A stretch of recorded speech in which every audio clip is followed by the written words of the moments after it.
Souciez-vous de ce que pensent les autres et vous serez toujours leur prisonnier. Tu es le maître des paroles que tu n'as pas prononcées, tu es l'esclave de celles que tu laisses échapper. Donnez à un homme un poisson, et il aura à manger pour une journée. Apprenez à un homme à pêcher, et il aura à manger toute sa vie. Celui qui parle beaucoup est souvent réduit au silence. Plus on voyage au loin, moins on se connaît. L'eau peut agir sans poisson, mais le poisson ne peut agir sans eau. Celui qui s'oppose, se déplace sur sa voie. Celui qui est faible, sa voix est utilisée. Qui domine les autres est fort. Qui se domine est puissant.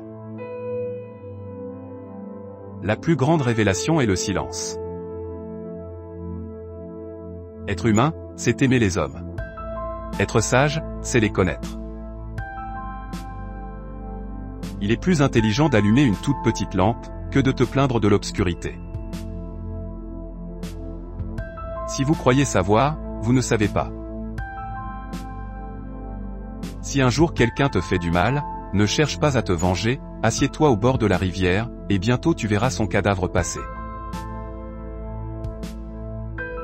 Mieux vaut allumer une bougie que maudire les ténèbres.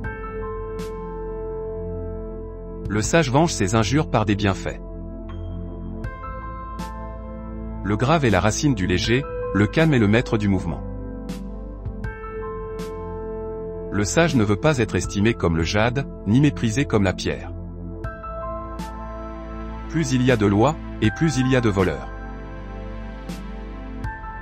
Le plus grand conquérant est celui qui sait vaincre sans bataille. Sans franchir la porte, on peut connaître le monde.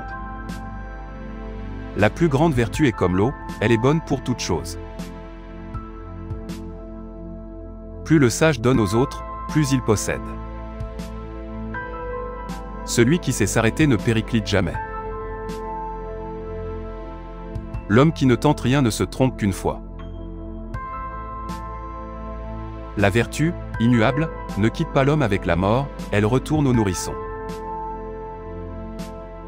C'est la conscience humaine du beau qui différencie le beau du laid. Rendre le bien pour le bien et le bien pour le mal, c'est la bonté efficace. Connaître les autres, c'est sagesse. Se connaître soi-même, c'est sagesse supérieure. Celui qui en sait beaucoup sur les autres est peut-être instruit, mais celui qui se comprend lui-même est plus intelligent. La rigidité et la dureté sont les compagnons de la mort. La douceur et la délicatesse sont les compagnons de la vie. Quand le peuple ne craint plus le pouvoir, c'est qu'il espère déjà un autre pouvoir.